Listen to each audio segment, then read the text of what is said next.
Welcome to four sides TV. రాష్ట్ర ఖజానా ఖాళీ చేశారని కాంగ్రెస్ పార్టీ అంటుంటే రాష్ట్రం కోసమే అప్పులు చేశామని బీఆర్ఎస్ పార్టీ పరస్పర ఆరోపణలు చేసుకుంటూ పాలనను గాలికి వదిలేశారని సిపిఎం రాష్ట్ర కార్యదర్శి తమ్మినేని వీరభద్రం అన్నారు. రాష్ట్రాల మధ్య నీటి పంపకాల సమస్యను సృష్టించి పైశాచిక ఆనందం పొందాలని బీజేపీ పార్టీ చూస్తోందన్నారు. నిత్య జీవిత సమస్యల విషయంలో ప్రజలు ఆలోచించక తప్పని పరిస్థితి ఏర్పడుతుంది.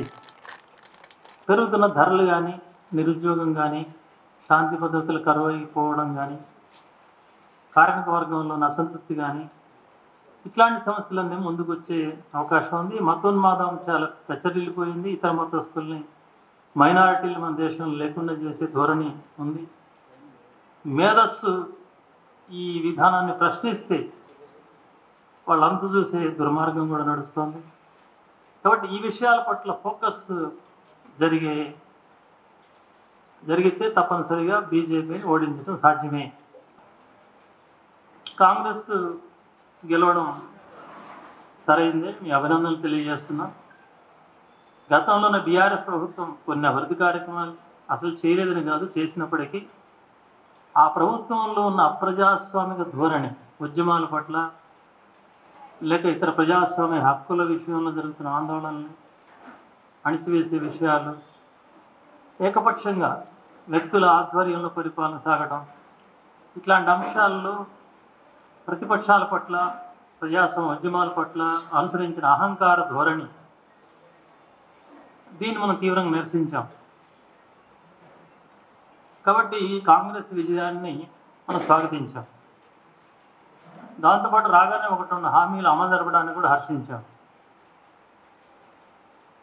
ఈ మధ్య రేవంత్ రెడ్డి గారు కలిసినప్పుడు, అంటే నా ఆరోగ్యాన్ని పరామర్శించడానికి హాస్పిటల్కి వచ్చినప్పుడు కానీ, అంతకుముందు ప్రత్యేకించి సిపిఎం ప్రతినిధి బృందం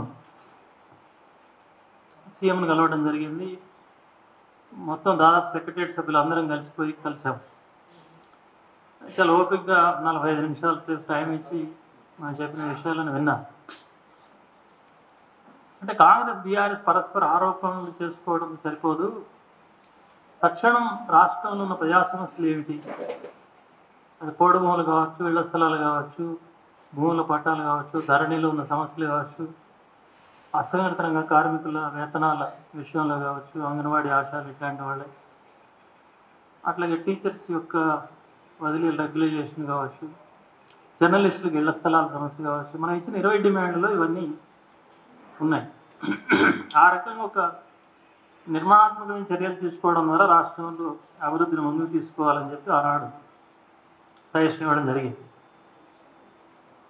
బీఆర్ఎస్ చెప్తున్నట్టుగా ఈ కాంగ్రెస్ ప్రభుత్వం భవిష్యత్తులో ఏం చేయలేదు, ఇది కుప్పకూలిపోతుంది, వాళ్ళకి ముఠాలు ఉన్నాయి, 5-6 నెలల కంటే సంవత్సరం కంటే ఈ ప్రభుత్వం ఎక్కువ ఉండదు, ఇట్లాంటి శాపనార్థాలు పెట్టే ధోరణి ఇది సరైనది కాదనేది మన పార్టీ వైఖరి.